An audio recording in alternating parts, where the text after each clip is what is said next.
Welcome all of you on DS nursing classes. एक और नई क्लास में आप सभी का स्वागत है। और आज की जो क्लास है वो होने वाली अपनी प्रेशर अल्सर के बारे में। किस बारे में? प्रेशर अल्सर के बारे में। इम्पोर्टेंट टॉपिक होता है नर्सिंग एग्जाम्स के लिए, और इसी के साथ एएनएम, जीएनएम और जो बीएससी नर्सिंग के स्टूडेंट्स हैं उनके लिए भी ये इम्पोर्टेंट टॉपिक होता है। यहाँ से एग्जाम में क्वेश्चन आता है, और कंपटीशन का कोई सा एग्ज़ाम हो, सीएचओ, नॉर्सेट, डीएसएसबी, आरआरबी, इन सभी में यहाँ से क्वेश्चन देखने को मिलता है। तो इस वीडियो में इस क्लास में अपन डिस्कस करने वाले हैं प्रेशर अल्सर क्या होता है, किस वजह से होता है, इसकी स्टेजेस क्या होती है और इसको अपन कैसे प्रिवेंट कर सकते हैं। इन सारी बातों को अपन डिस्कस करने वाले हैं इस क्लास में। तो स्टार्ट करते हैं प्रेशर अल्सर की ये क्लास, जो कि एक इम्पोर्टेंट क्लास होने वाली है नर्सिंग के स्टूडेंट्स के लिए। बिल्कुल इजी लैंग्वेज में आपको समझाया जाएगा, हर एक पॉइंट बिल्कुल सिंपल भाषा में समझाया जाएगा। तो स्टार्ट करते हैं क्लास। सबसे पहले बात करें डेफिनेशन, प्रेशर अल्सर होता क्या है, प्रेशर अल्सर और प्रेशर इंजरी क्या होती है। तो इसकी डेफिनेशन की बात करें तो डेफिनेशन होती है इसकी, to localized injury to skin and underline tissues. एक किसी लोकल एरिया पर होने वाली इंजरी जो कि स्किन और उसके अंडरलाइन जो टिश्यू है उनकी इंजरी होती है। Over bony prominence, bony prominence का मतलब ऐसा एरिया जहाँ जो अपनी बोन्स है वो ऊपर उभरी हुई रहती है। जो बोन्स है अपनी बॉडी में, ऐसे एरियाज जहाँ बोन ऊपर उभरी हुई रहती है, उन एरियाज में किसी लोकलाइज एरिया पे स्किन और उसके अंडरलाइन टिश्यूज में इंजरी होना क्या कहलाता है? प्रेशर सोर या प्रेशर अल्सर। ये किसकी वजह से हो सकता है? तो ये हो सकता है आपके प्रेशर की वजह से, फ्रिक्शन की वजह से, या फिर सीयरिंग फोर्स की वजह से। अब बात करते हैं ये होते क्या हैं, जो अपन ने बात की हो किस वजह से हो सकते हैं ये। तो जो अपना प्रेशर अल्सर है, क्या प्रेशर अल्सर, जो प्रेशर अल्सर होता है उसका मतलब हमने देखा कि किसी लोकलाइज्ड एरिया पे जो बोनी प्रोमिनेंस एरिया है वहाँ प्रेशर की वजह से जो इंजरी हो जाती है उसे अपन बोलते हैं प्रेशर अल्सर। कोई व्यक्ति है जो किसी भी वजह से उसके कोई बीमारी है या कोई कंडीशन है जिसकी वजह से वो लंबे टाइम से लेटा हुआ है।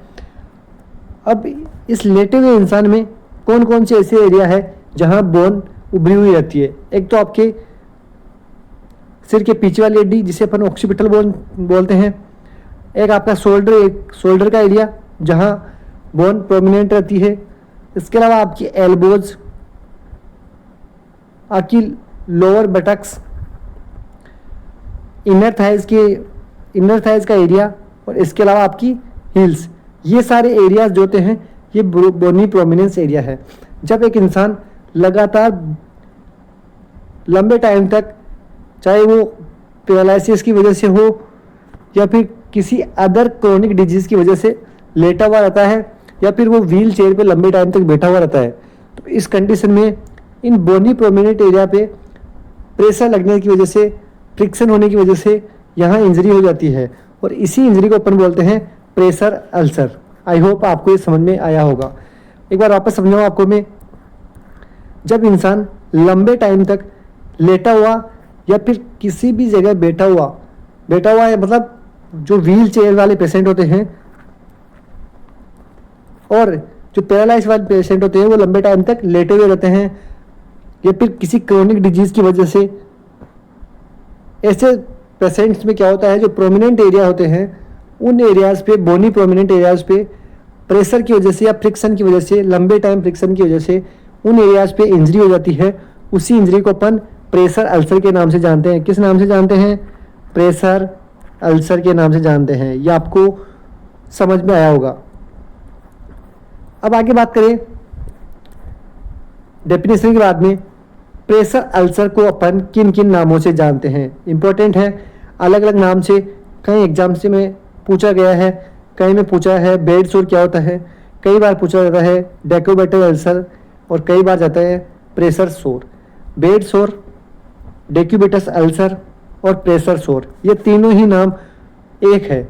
बेड सोर का मतलब लंबे टाइम तक बेड पे इंसान जब लेटा रहेगा तो उस पर इंजरी होगी और इंजरी होने की वजह से वहाँ घाव बन जाएगा, इसीलिए अपन उसको बोलते हैं बेड सोर। सोर का मतलब होता है घाव।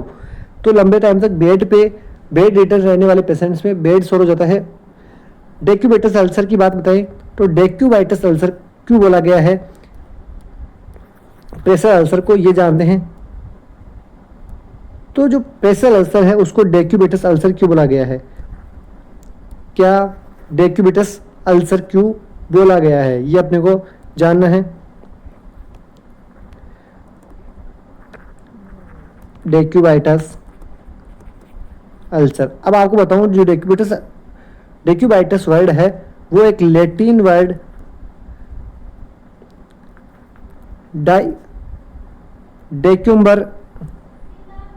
डेक्यूम्बियर वर्ड से आया है। कौन? डेक्यूबाइटस। और इस डेक्यूम्बर का मतलब होता है टू लाई डाउन। डेक्यूम्बर का मतलब क्या होता है? टू लाई डाउन, मतलब लेटा रहना, लेटना। इसका मतलब होता है टू लाई डाउन। तो डेक्यूबिटस का मतलब डेक्यूमर और डेक्यूमर का मतलब टू लाई डाउन। जब इंसान लेटा हुआ रहेगा तो इसका मतलब है लंबे टाइम तक लेटा हुआ रहेगा तो वहाँ अल्सर हो जाएगा और उसी को अपन बोलते हैं डेक्यूबिटस अल्सर। आई होप ये वर्ड भी आपको समझ में आया होगा। डेक्यूबिटस एक लैटिन वर्ड से आया है जो है डेक्यूम्बर। डेक्यूम्बर का मतलब होता है टू लाई डाउन, लेटा रहना। तो इंसान जब लंबे टाइम तक लेटा रहेगा तो वहाँ बोनी प्रोमिनेंट एरियाज पे इंजरी होगी और इसी वजह से अपन उसको बोलते हैं डेक्यूबाइटस अल्सर। एक वर्ड है प्रेशर सोर। लगातार किसी प्रोमिनेंट एरिया पर प्रेशर होने की वजह से वहाँ घाव हो जाएगा और उसी घाव को ऊपर बोलते हैं प्रेशर सोर। आई होप तीनों वर्ड आपके समझ में आए होंगे। आपको ये तीनों वर्ड भी ध्यान रखने हैं, एग्जाम में तीनों अलग अलग पूछा जा सकता है आपसे। किन्हीं एग्जाम्स में डेक्यूबिटस अल्सर बोल सकते हैं, कहीं इसको प्रेशर सोर बोल सकते हैं, तो कहीं बेड सोर भी बोला जा सकता है। तो आपको ये तीनों वर्ड ध्यान रखने हैं। अब बात करें मोस्ट कॉमन साइट के बारे में। किसके बारे में बात करें? Most common sites. तो ये जो साइट्स होती है वो पेशेंट के मतलब पेशेंट किस पोजीशन में है, वो सुपाइन है, सिटिंग है या व्हील चेयर पेशेंट है, प्रोन पोजीशन में है, तो उस पर निर्भर करता है। लेकिन जो अपनी सुपाइन पोजीशन होती है मोस्ट कॉमनली, तो उसके अनुसार ये जो पोजीशन है इनमें ज़्यादातर प्रेशर अल्सर होने के चांसेस होते हैं, जैसे ischial tuberosity, greater trochanter, sacrum वाला रीजन, हिल्स और मेलियोलस। इन जगह पर ज़्यादा चांसेस रहते हैं। और मोस्ट कॉमन जो होता है एरिया वो होता है सेक्रम। कौन सा? सेक्रम पर मोस्ट कॉमन चांसेस होते हैं प्रेशर अल्सर के। तो ये साइड भी आपको ध्यान रखनी है, ischial tuberosity, greater trochanter, sacrum, heels और मेलियोलस, ये मोस्ट कॉमन साइट है प्रेशर अल्सर की। अब बात करें अगर आपसे पूछ ले अलग अलग पोजीशन के बारे में, जैसे पेशेंट हुआ सिटिंग, कौन सी पोजीशन में है?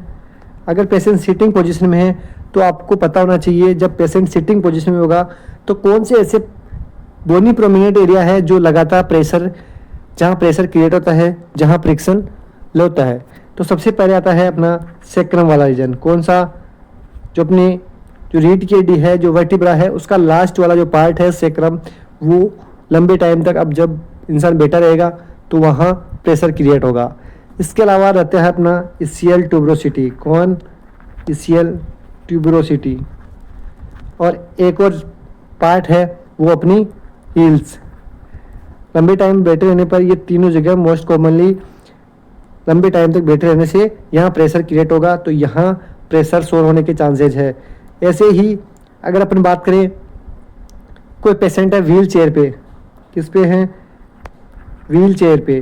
तो व्हील चेयर वाले पेशेंट में स्कैपुला पे हो सकता है, एल्बो पे हो सकता है, सेक्रम पे हो सकता है। तो इन पोजीशन को आपको ध्यान रखना है।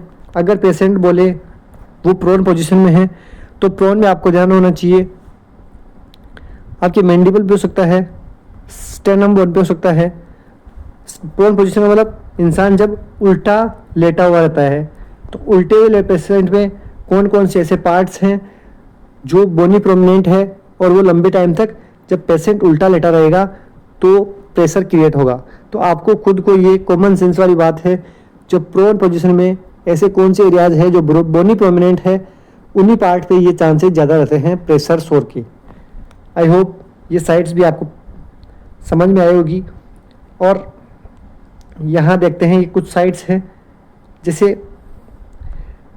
ऑक्सीपिटल बोन हो गई, जब इंसान बैठा हुआ है सिटिंग पोजीशन में है तो कौन कौन से एरिया होंगे, ऑक्सीपिटल बोन, क्योंकि लगातार पीछे टिकी हुई रहती है इसलिए। आपके शोल्डर ब्लेड्स जो आपके स्केपुला बोन है वो, स्पाइनल प्रोट्रूजन जो आपके वर्टिब्रा है वो जो उस पर प्रोट्रूजन आ रहा है वो वाला एरिया, आपकी एल्बो जो लगातार टच में रहती है जब इंसान बैठा रहता है, आपके सेक्रम वाला रीजन, आपकी इसियल ट्यूब्रोसिटी और आपकी हील्स, यहाँ जब इंसान बैठा हुआ रहता है तो यहाँ मोस्ट कॉमन चांसेज है प्रेशर अल्सर के। ये यहाँ सुपाइन पोजीशन को बताया गया है। सुपाइन पोजीशन में ये आपकी लेटरल पोजीशन है और ये आपकी प्रोन पोजीशन है। अब आपको देखना है कि कौन कौन से एरियाज पे प्रेशर अल्सर होने के चांसेज हैं। नेक्स्ट बात करें, ये आपके फिर से यहाँ साइड दिखाई गई है जब इंसान सुपाइन पोजीशन में होता है, तो ये आपको देख लेने हैं। अब ये अलग अलग कंडीशन में अलग अलग जगह हो सकती है, जब सिटिंग हो तो अलग हो सकता है, प्रोन हो तो अलग हो सकता है, लेटरल पोजीशन में हो तो अलग हो सकता है। ये सारा निर्भर करता है बोनी प्रोमिनेंट एरिया पे, कौन सा एरिया है जो बोनी प्रोमिनेंट है। अब नेक्स्ट अपन बात करते हैं जो मोस्ट कॉमन है, क्लासिफिकेशन ऑफ डेक्यूबिटस अल्सर। एग्जाम में यहाँ से क्वेश्चन आता है और स्पेशल मैं बताऊँ जीएनएम जो स्टूडेंट कर रहे हैं, बीएससी नर्सिंग जो स्टूडेंट कर रहे हैं उनके लिए भी इम्पोर्टेंट होने वाला है, और जो स्टूडेंट कंपटीशन की तैयारी कर रहे हैं उनके लिए तो इम्पोर्टेंट है ही सही, क्योंकि यहाँ से क्वेश्चन कंपटीशन में आता है। तो अब स्टार्ट करते हैं क्लासिफिकेशन। जो मोस्ट कॉमन क्लासिफिकेशन होते हैं वो 4 टाइप के क्लासिफिकेशन है, अपन डिस्कस करते हैं क्लासिफिकेशन। स्टेज 1 का क्लासिफिकेशन देखते हैं। स्टेज 1 का क्लासिफिकेशन में होता क्या है, intact skin with non ब्लेंचेबल erythema. जो स्किन होती है वो इंटैक्ट रहती है, मतलब स्किन में किसी प्रकार का घाव नहीं होता है, ना कोई एब्रेशन होता है, इंटैक्ट नॉर्मल पोजीशन में स्किन रहती है। लेकिन वहाँ क्या होता है, नॉन ब्लेंचेबल इरिथमा। इरिथमा वाला क्या होता है, रेडनेस। क्या होता है, रेडनेस। और नॉन ब्लेंचेबल का मतलब होता है ऐसा इरिथमा जब पेशेंट को रिपोजिशन किया जाए और जिस एरिया में प्रेशर अल्सर है उस एरिया में प्रॉपर एयर कांटेक्ट हो रहा है, उसके बावजूद भी वहाँ रेडनेस रिमूव नहीं हो रही है। आप नॉर्मली जब लेटे हुए रहते हो लंबे टाइम तक, जब आप सो जाते हो तो किसी एरियाज में लंबे टाइम तक जब आप सोते हो नॉर्मली तो किसी एक एरिया में रेडनेस आ जाती है लंबे टाइम तक नीचे फ्रिक्शन की वजह से। लेकिन वो ऐसा रेडनेस होती है जब आप नॉर्मल पोजीशन में होते हो तो वो रेडनेस रिमूव हो जाती है। लेकिन जो ये स्टेज फर्स्ट का जो प्रेशर सोर होता है, प्रेशर अल्सर होता है, इसमें नॉन ब्लेंचेबल टाइप का इरिथमा होता है, मतलब वो रेडनेस रिमूव नहीं होती है। आपको रेडन स्किन देखने को मिलेगी, जब आप नॉर्मल पोजीशन में भी पेशेंट को कर दोगे तो भी वहाँ रेडनेस रहेगी। तो आपको स्किन तो नॉर्मल इंटैक्ट रहेगी, मतलब ना तो किसी प्रकार का घाव रहेगा ना किसी प्रकार का कट दिखाई देगा वहाँ पे। लेकिन जो इरिथमा होगा वो नॉन ब्लेंचेबल होगा, मतलब इरिथमा रिमूव नहीं होगा, वहाँ रेडनेस कंटिन्यू बनी रहेगी। इसके अलावा डिस्कलरेशन हो जाएगा, वार्मथ होगा, वार्मथ हो सकती है, कूलनेस भी हो सकता है वहाँ पे, क्योंकि ब्लड सप्लाई इंक्रीज होने की वजह से वार्मथ हो सकती है, या फिर किसी वजह से अगर वहाँ ब्लड सप्लाई रुक गई है तो वहाँ पे कूलनेस भी हो सकती है।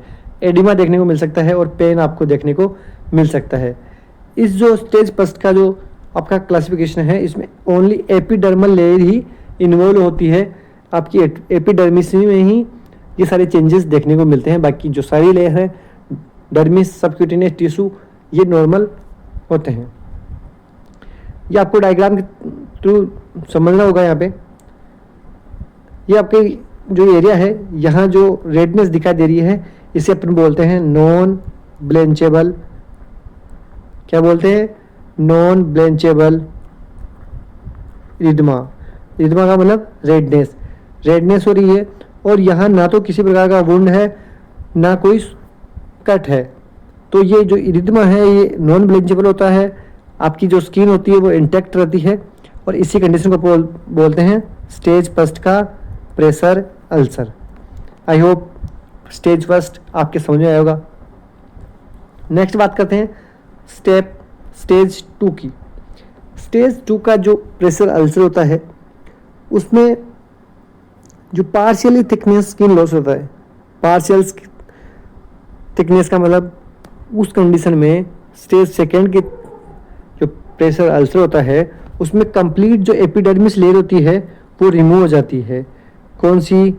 Epidermis layer. और जो आपकी डर्मिस वाली लेयर है वो पार्शियली डैमेज हो जाती है, तो इसीलिए अपन इसको बोलते हैं पार्शियल थिकनेस स्किन लॉस। और यहाँ ब्लिस्टर फॉर्मेशन भी देखने को मिल सकता है। क्या? Blister formation. ब्लिस्टर का मतलब पपोला। पपोला भी आपको देखने को मिल सकता है स्टेज सेकेंड के प्रेशर अल्सर में। तो यहाँ आपको देखने को मिलेगा कंप्लीट एपिडर्मिस और पार्शियल डर्मिस डैमेज देखने को मिलेगी। ऐसी कंडीशन आपको दिखाई दे सकती है जैसी डायग्राम में दिखाई गई है, ये आपको ध्यान रखना है। और जो इसके कैरेक्टरिस्टिक्स हैं वो तो आपको बिल्कुल याद रखने हैं। ब्लिस्टर फॉर्मेशन हो सकता है और पार्शियल थिकनेस स्किन लॉस होता है। इन चीज़ों से आपसे क्वेश्चन आएगा। आपको क्वेश्चन में सिनेरियो बेस्ड क्वेश्चन में ऐसे दे सकता है कि किसी पेशेंट में जो लगातार एडमिटेड है, पैरालाइज का पेशेंट है, उसमें पार्शियल थिकनेस स्किन लॉस देखने को मिल रहा है और पर्टिकुलर एरियाज पे ब्लिस्टर का फॉर्मेशन भी है। तो आपको उसको क्लासीफाई करना है प्रेशर अल्सर के रूप में। तो आप कैसे क्लासीफाई करोगे? तो आपको अगर कैरेक्टरिस्टिक ध्यान होंगे कि स्टेज सेकेंड का कैरेक्टरिस्टिक क्या है, तो आप इजीली इसको स्टेज सेकेंड क्लासीफाई कर दोगे। अगर आपको पता नहीं होगा तो आप वहाँ या तो रोंग करके आओगे या क्वेश्चन को छोड़ कर आओगे। तो आपको इन कैरेक्टरिस्टिक्स को ध्यान रखना है। ये आपके स्टेज सेकेंड का।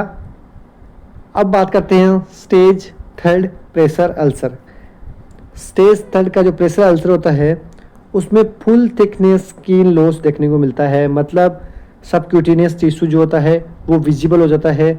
आपकी जो एपिडर्मिस है वो डर्मिस है कंप्लीटली डैमेज हो जाती है।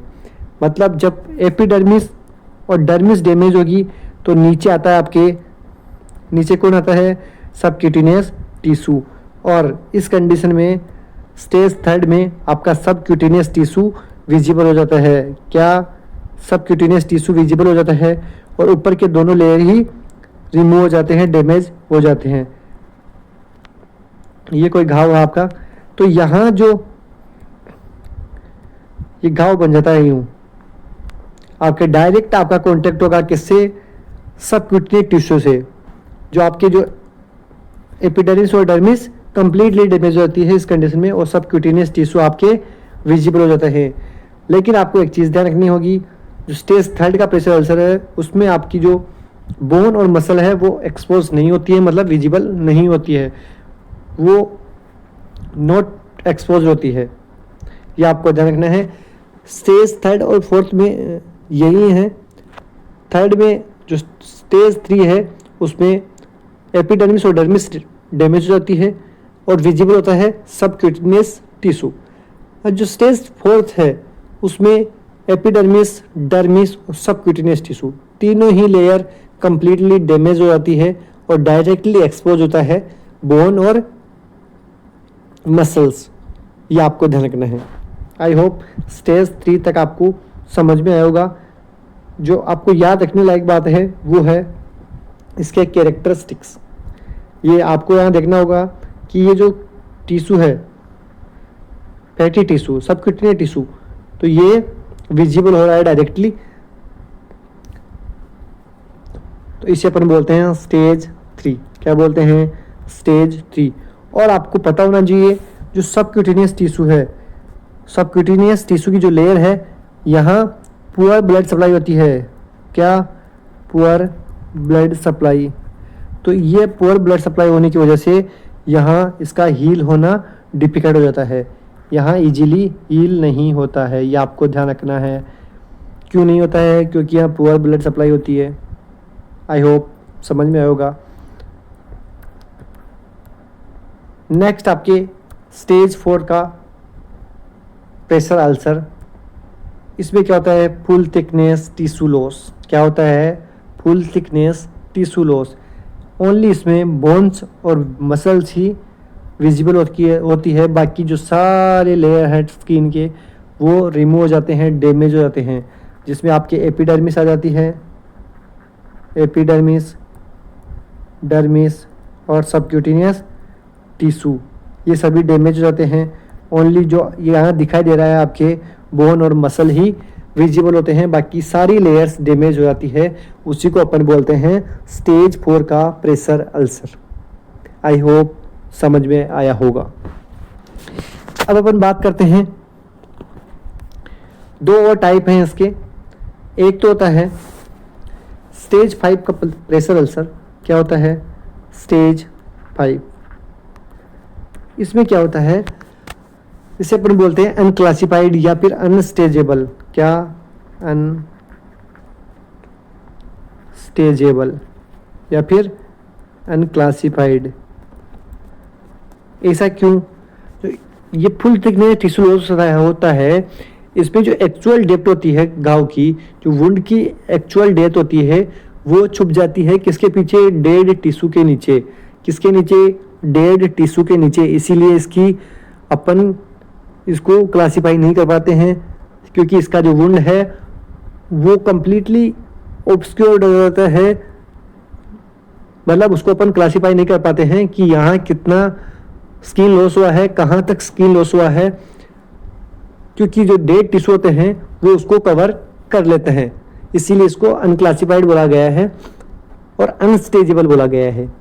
ये आपको समझ में आएगा इसको अनस्टेजेबल क्यों बोला गया है और अनक्लासिफाइड क्यों बोला गया है। Full thickness tissue loss in which actual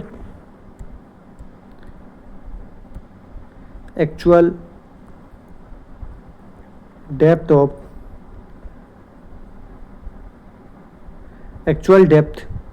wound obscured by death tissue। जो इसके डेड टिश्यू होते हैं उनके द्वारा जो इसकी वुंड के जो डेप्थ होती है, गहराई होती है, उसको छिपा लिया जाता है, वो कवर्ड हो जाती है। इसीलिए अपन इसको क्लासिफाई नहीं कर पाते हैं कि कौन से लेवल का ये टिश्यू लॉस है और प्रेशर अल्सर है। एक अपना होता है स्टेज 6 का। कौन सा? स्टेज 6। इसे अपन बोलते हैं सस्पेक्टेबल डीप टिश्यू इंजरी। क्या बोलते हैं?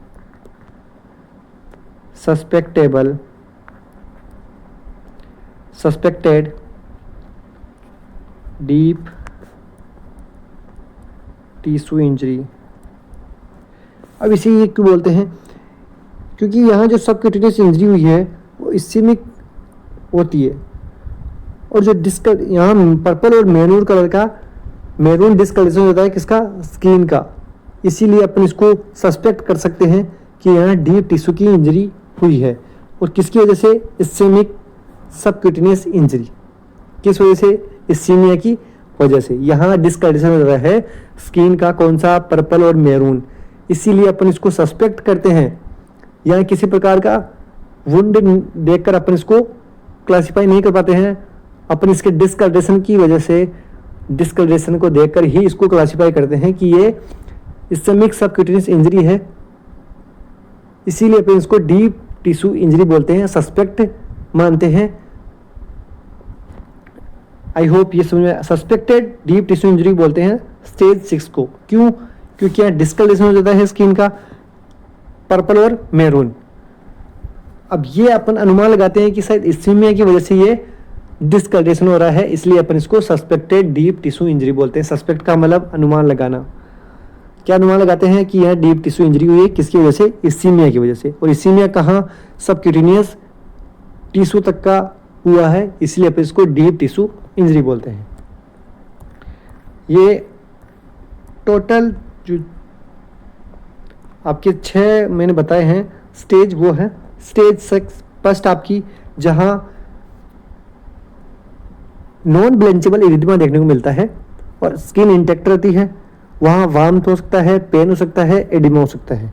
जो सेकेंड स्टेज का है वो आपके पार्शियल थिकनेस स्किन लॉस का होता है, जहाँ ब्लिस्टर का फॉर्मेशन हो सकता है और यहाँ कंप्लीट एपिडर्मिस डैमेज हो जाती है और डर्मिस पार्शियली डैमेज होती है। स्टेज 3 का जो आपके प्रेशर अल्सर था उसको अपन फुल थिकनेस स्किन लॉस बोलते हैं। क्या बोलते हैं? Full thickness skin loss. इसमें डायरेक्टली फैट, जो सबक्यूटेनियस टिश्यू का जो फैट होता है वो विजिबल हो जाता है, यहाँ एपिडर्मिस और डर्मिस कंप्लीटली डैमेज हो जाती है, ये आपको ध्यान रखना है। स्टेज 4 का जो प्रेशर अल्सर है उसमें डर्मिस, एपिडर्मिस, सबक्यूटेनियस टिश्यू ये सभी डैमेज होकर आपकी मसल और बोन डायरेक्टली विजिबल हो जाती है। ये आपका अनस्टेजेबल या फिर अनक्लासिफाइड क्यों बोलते हैं? क्योंकि जो डेड टिश्यू है ये इसकी वुंड को ऑब्सक्योर कर लेते हैं, इसकी एक्चुअल जो डेप्थ है वो अपन पता नहीं कर पाते हैं, इसी की वजह से इसको अनस्टेजेबल या फिर अनक्लासिफाइड बोलते हैं। अगला है सस्पेक्टेड डीप टिश्यू इंजरी। इसमें जो स्किन का डिस्कलरेशन हो जाता है मैरून और पर्पल कलर में, इसी की वजह से अपन इसको सस्पेक्ट करते हैं कि इसीमिया की वजह से इसमें डीप टिश्यू में इंजरी हुई है। आई होप ये अच्छा कि जस्ट स्टेप आपको पता होनी चाहिए और समझ में आई होगी। अगर इसमें से कहीं भी आपको कोई प्रॉब्लम हो तो आप कमेंट करना, आपको वापस शॉर्ट वीडियो के माध्यम से पूरा स्टेज वापस इजीली समझा दी जाएगी। अब अपन बात करते हैं नेक्स्ट इसके प्रिवेंशन, और प्रिवेंशन से पहले अपन इसकी कुछ ईटियोलॉजी बात कर लेते हैं और रिस्क फैक्टर क्या क्या हो सकते हैं ये बात करते हैं। कौन कौन से रिस्क फैक्टर की वजह से आपको ये देखने को मिल सकता है। रिस्क फैक्टर या फिर ईटियोलॉजी। ईटियोलॉजी का मतलब कारण। ईटियोलॉजी का मतलब क्या होता है? कौन कौन सी वजह हैं जिनकी वजह से प्रेशर अल्सर हो सकता है। इनमें सबसे पहले अपने आपको देखना है इस्कीमिया। क्या होता है इस्कीमिया? किसी भी वजह से अगर किसी भी पार्ट में ब्लड सप्लाई रुक गई है, वहाँ प्रॉपर ब्लड सप्लाई नहीं हो रही है, तो वहाँ टिश्यू इंजरी हो सकती है और वहाँ प्रेशर अल्सर देखने को मिल सकता है इस्कीमिया की वजह से। इस्कीमिया मतलब improper blood supply, proper blood supply नहीं होना। अगला रिस्क फैक्टर है प्रेशर। लगातार किसी भी बोनी प्रोमिनेंट एरिया पे अगर प्रेशर होगा तो वहाँ प्रेशर की वजह से भी प्रेशर अल्सर हो सकता है, प्रेशर सोर हो सकता है। अगला इसका आता है फ्रिक्शन। बार बार अगर अपन किसी भी चीज़ को, अपनी स्किन को अगर नीचे फ्रिक्शन करेंगे, रगड़ेंगे, तो उसकी वजह से वहाँ घाव हो सकता है और प्रेशर अल्सर हो सकता है, क्योंकि पेशेंट लंबे टाइम तक इसमें बेड रिडन है। तो बेड रिडन होने की वजह से स्किन और जो बेड का जो कवर है वहाँ फ्रिक्शन हो रहा होगा और उस फ्रिक्शन की वजह से भी आपके प्रेशर अल्सर हो सकता है। इसके अलावा एक आता है सीयरिंग फोर्स। क्या होता है सीयरिंग फोर्स? जो कि नॉर्मली होता है less than 30 degree. Shearing force एक पैरेलल फोर्स होता है, जैसे जो आपकी स्किन है और इसके नीचे की जो स्ट्रक्चर है उनके बीच में लगने वाला फोर्स को अपन बोलते हैं सीयरिंग फोर्स। लेकिन जब ये फ्रिक्शन होगा तो यहाँ जो सीयरिंग फोर्स होगा, जो पैरेलल फोर्स होगा, वो इम्बैलेंस होगा, इसी की वजह से भी आपके बेड सोर होने के चांसेज होते हैं। आगे अपन बात करें तो मॉइस्चर। क्या मॉइस्चर? अगर नमी बहुत ज़्यादा होती है किसी भी एरिया में तो उस वजह से भी वहाँ आपकी जो स्किन होगी वो सॉफ्ट होगी और सॉफ्ट होने की वजह से, ज़्यादा सॉफ्ट होने की वजह से वहाँ इंजरी हो सकती है। इसके अलावा अदर जो आपके हैं वो है इमोबिलिटी। अगर पेशेंट लंबे टाइम से इमोबिलिटी में है, मूवमेंट नहीं कर पा रहा है, मूवमेंट नहीं कर रहा है, तो इस वजह से भी वहाँ आपकी कैल्शियम की कमी होगी, डीकैल्सिफिकेशन होगा, इस वजह से आपकी इंजरी हो सकती है।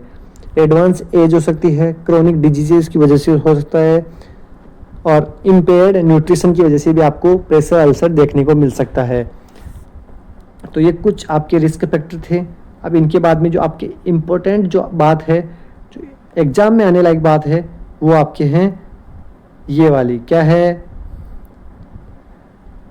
एग्ज़ाम में आने लायक बात? क्या है? प्रिवेंशन। किसका प्रिवेंशन? प्रेशर अल्सर का प्रिवेंशन। प्रेशर अल्सर को कैसे रोक सकते हैं ये आपको पता होना चाहिए। और ये नर्सिंग में, चाहे वो नोट सेट का एग्ज़ाम हो, चाहे वो CHO का एग्ज़ाम हो, या किसी भी अदर नर्सिंग ऑफिसर का एग्ज़ाम हो, वहाँ प्रिवेंशन से क्वेश्चन आते हैं। तो आपको इम्पोर्टेंट मानते हुए इसको समझना है। सबसे पहले प्रिवेंशन के लिए आपको क्या करना है? आइडेंटिफाई करना है सस्पेक्टेबल पर्सन को। ऐसे पर्सन को आपको आइडेंटिफाई करना है जिनमें प्रेशर अल्सर हो सकता है।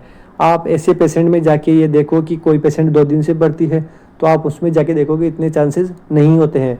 लेकिन जो कोई ऐसा पेशेंट जो मंथ से 2-3 मंथ से अगर किसी एक बेड पर रिडन है, तो उनमें ज़्यादा चांसेस होते हैं प्रेशर अल्सर के, क्योंकि वो लॉन्ग टाइम से अगर एक ही पोजीशन में लेटा हुआ है तो वहाँ चांसेज होते हैं प्रेशर अल्सर के। अगला है आपके डेली एग्जामिनेशन ऑफ बॉडी। आपको जो लॉन्ग टाइम रिडन पेशेंट है, बेड रिडन पेशेंट है, उनमें आपकी पूरी बॉडी को अच्छे से एग्जामिन करना है। एवरी बोनी प्रोमिनेंट एरिया को एग्जामिन करना है। अगला है आपके keep skin clean and dry. जो पेशेंट की स्किन है उसको क्लीन रखना है और ड्राई रखना है, क्योंकि मॉइस्चर की वजह से भी आपके प्रेशर अल्सर हो जाता है। अब आता है जो इम्पोर्टेंट है, वो है ये वाला प्रिवेंशन। ये एग्ज़ाम में कई बार आता है। जो आपको सबसे ज़्यादा इसमें फ़ायदा करता है प्रेशर अल्सर को रोकने में, वो यही ही प्रिवेंशन है। ये क्या है? Change position about every 15 minute in wheel chair bound patient. ऐसा पेशेंट जो व्हील चेयर पे लगातार मूव कर रहा है या व्हील चेयर पर रहता है, ऐसे पेशेंट को आपको प्रत्येक 15 मिनट के अंदर उसकी पोजीशन को चेंज करना है, जिससे कि प्रेशर अल्सर नहीं हो। और एट वंस एवरी 2 आवर, प्रत्येक 2 घंटे में एक बार आपको event during the night in bed ridden patient. ऐसा पेशेंट जो कि लंबे टाइम से बेड रिडन है, उसमें कम से कम आपको 2 घंटे में एक बार तो उसकी पोजीशन को चेंज करना है। और आपको ये बात नाइट में भी ध्यान रखनी है, इवन नाइट टाइम। तो ये इम्पोर्टेंट प्रिवेंशन होता है। यहाँ से क्वेश्चन आता है कि मोस्ट कॉमन जो मोस्ट इम्पोर्टेंट प्रिवेंशन होता है प्रेशर अल्सर को प्रिवेंट करने का, वो यही होता है कि पेशेंट को कम से कम एक बार 2 घंटे में एक बार आपको उसकी रिपोजिशन करनी है, उसकी पोजीशन को चेंज करना है। यह आपको बिल्कुल ध्यान रखना है और ये इम्पोर्टेंट प्रिवेंशन है। इसके अलावा जो अगला है अपने, वो है provide active and passive range of motion. आपको एक्टिव और पैसिव रेंज ऑफ मोशन का ध्यान रखना है। जिस पार्ट में आपको फील हो रहा है कि यहाँ हो सकता है, तो उस पार्ट को आपको या तो पेशेंट उसको मोशन करवा सके, मूवमेंट करवा सके, तो उसको बोलना है। अगर पेशेंट ऐसा नहीं कर पाए तो आपको उस पार्ट को एक्टिव रेंज ऑफ मोशन में ही जो आपको एक्टिव मतलब पेशेंट कर सकता है, पैसिव मतलब आपको करना है, तो उसको मूवमेंट करवाना है और मूवमेंट उतना ही करवाना है जितना वो नॉर्मल हो सके। आपको ऐसा नहीं है कि नॉर्मल से भी ज़्यादा आप उसको मूवमेंट करवाने लगे और पेशेंट के हाथ को आपको फ्रैक्चर कर दे। तो इन बातों को आपको ध्यान रखना है। ओनली रेंज ऑफ मोशन ही आपको करना है, जितने रेंज में उसकी कैपेसिटी है मोशन करने की, उतना ही आपको मोशन करवाना है। अगला है avoid massage directly to bedridden area. ऐसे एरियाज जो लंबे टाइम तक टच हैं, वहाँ डायरेक्ट मसाज को अवॉइड करना है, क्योंकि पहले से वहाँ फ्रिक्शन ज़्यादा होता है। तो फ्रिक्शन और आप अप्लाई करोगे तो वहाँ प्रेशर अल्सर ज़्यादा सीरियस हो सकता है। Use bed cradle water air mattress. ऐसे पेशेंट जो लंबे टाइम तक बेड रिडन है, उनमें आप एयर मेट्रेस का यूज़ कर सकते हो, जिससे कि डायरेक्टली बोनी प्रोमिनेंट एरियाज पे प्रेशर कम लगेगा और प्रेशर अल्सर होने के चांसेस भी कम हो जाते हैं। Avoid to use alcohol for rubbing. Rubbing के लिए आपको एल्कोहल अवॉइड करना है। और न्यूट्रिशनल मैनेजमेंट का भी आपको ध्यान रखना है। जैसे विटामिन सी आपको पेशेंट को प्रोवाइड करना है, प्रॉपर मात्रा में प्रोटीन आपको देना है, जिससे कि अगर प्रेशर अल्सर होने के चांसेस है तो वहाँ प्रॉपर वुंड हीलिंग हो सके और टिश्यू रिपेयर हो सके। तो इन बातों का, इन प्रिवेंशन का आपको ध्यान रखना है। इम्पोर्टेंट ये प्रिवेंशन है, इन प्रिवेंशन का आपको ध्यान रखना है। यहाँ से एग्जाम में क्वेश्चन जरूर आता है। अगला, अब बात करें प्रेशर अल्सर रिस्क असेसमेंट। अब आपको ऐसा पेशेंट जिसमें प्रेशर अल्सर होने के चांसेज हैं, तो आप कैसे असेस करोगे कि इस पेशेंट में प्रेशर अल्सर के होने के चांसेस ज़्यादा है या फिर कम। सॉरी। तो एक स्केल आता है जिसे अपन बोलते हैं ब्रेडन स्केल। क्या बोलते हैं? Brydon scale. ये स्केल रिस्क असेसमेंट करता है प्रेशर अल्सर की।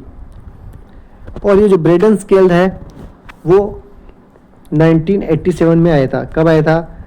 1987 बरबरा ब्रेडन और नैन्सी बर्जेस्ट्रोन के द्वारा लाया गया था। बरबरा ब्रेडन और नैन्सी बर्जेस्ट्रोन, ये आपको ध्यान रखना है। ब्रेडन स्केल में अपन जो इसके सब स्केल हैं उनमें देखते हैं, एक तो सेंसरी परसेप्शन, पेशेंट को सेंसरी परसेप्शन कितना हो रहा है। आपको जो प्रोमिनेंट बोनी प्रोमिनेंट एरिया है जहां आपको असेस करना है प्रेशर अल्सर के बारे में, तो वहां आपको सेंसरी परसेप्शन चेक करना है कि पेशेंट को यहाँ सेंसरी परसेप्शन हो रहा है या नहीं। दूसरा आपको चेक करना है मॉइस्चर, उस एरिया में कितनी मॉइस्चर है। एक्टिविटी को चेक करना है कि पेशेंट कितना एक्टिव है, कितनी एक्टिविटी करता है अपने उस लोकलाइज पार्ट की। मोबिलिटी चेक करना है।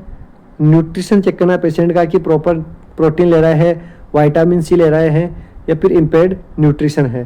फ्रिक्शन और शियरिंग फोर्स भी आपको देखना है। अब बात करें जो इसकी नंबरिंग होती है वो होती है सेंसरी परसेप्शन से लेकर न्यूट्रिशन तक अपन 1 to 4 इसकी नंबरिंग करते हैं। और जो फ्रिक्शन और शियरिंग फोर्स है वहाँ अपन 1 to 3 इसकी नंबरिंग करते हैं। तो अब इसकी स्कोरिंग जो होती है उसमें आपको पहले बताऊं मैं आपको कि जो स्कोरिंग होती है वो 6 to 23 होती है। अगर हम कम से कम स्कोर करेंगे तो 6 आएगा और मैक्सिमम स्कोर करेंगे तो 23 आएगा। जितना कम स्कोर आएगा उतनी ज़्यादा रिस्क होती है, ये आपको ध्यान रखना चाहिए। अब बात करें अपन इसकी कि पेशेंट को कैसे पता चलेगा, कैसे अपन को पता चलेगा कि हाई रिस्क है या फिर लो रिस्क है। अगर पेशेंट का स्कोर 90 to 23 आ रहा है तो यहाँ क्या है? No risk. 19 से 23 वाले स्कोर में आपको क्या करना है? No risk. और अगर आपका स्कोर आ रहा है 15 to 18 तो यहाँ माइल्ड रिस्क होता है। किसका? प्रेशर अल्सर का माइल्ड रिस्क। और स्कोर आता है आपका 13 to 14 तो यहाँ आपका मॉडरेट रिस्क होता है प्रेशर अल्सर होने का। और अगर आपका स्कोर आता है 10 to 12 तो यहाँ हाई रिस्क होता है। किसका? प्रेशर अल्सर होने का, हाई रिस्क। और अगर स्कोर आपका आता है लेस देन और इक्वल टू 9 तो ये आपके वेरी हाई रिस्क में आता है। किस में आता है? Very high risk.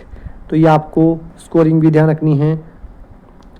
Maximum score 23 और लोवेस्ट स्कोर आपका होता है 6। ये ब्रेडन स्केल के सब स्केल हैं। Sensory perception, moisture, activity, mobility, nutrition और फ्रिक्शन और शियरिंग फोर्स। ये आपके इसके स्कोरिंग कैसे अपने इसको स्कोर कर देते हैं। अगर सेंसरी परसेप्शन में कंप्लीटली लिमिटेड परसेप्शन है तो 1, वेरी लिमिटेड है तो 2, स्लाइटली लिमिटेड है तो 3 और नो इम्पेयरमेंट है तो 4। वैसे ही मॉइस्चर में आपको देना है 1 से 4, एक्टिविटी में भी 1 से 4, मोबिलिटी में भी 1 से 4 देना है, न्यूट्रिशन में भी 1 से 4 और फ्रिक्शन में आपको देखना है 1 से 3 ही स्कोर देना है। आई होप ये स्कोर भी आपको समझ में आया होगा। आपको मोस्टली ध्यान रखना है इसकी, एक तो ये सब स्केल और जो स्कोरिंग बताई है मैंने, जो 6 to 23 में आपको नो रिस्क से लेकर वेरी हाई रिस्क तक के क्राइटेरिया आपको ध्यान रखने हैं।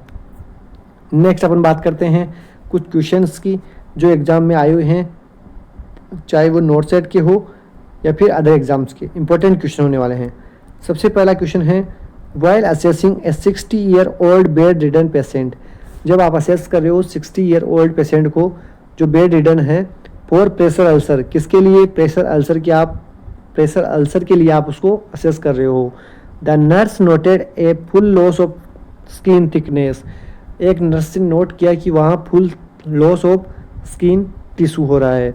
Date is extending to the subcutaneous tissue, जो कि कहाँ तक फैला हुआ है? सबक्यूटेनियस टिश्यू तक। See documented the pressure ulcer as, तो वो कौन से लेवल का प्रेशर अल्सर वहाँ डॉक्यूमेंट करेगी? तो आपको पता होना चाहिए फुल थिकनेस स्किन लॉस किस कंडीशन में होता है, तो वो होता है स्टेज 3 में। और यहाँ आपको इंडिकेट किया है कि वो कहाँ तक जा रहा है? सबक्यूटेनियस टिश्यू तक।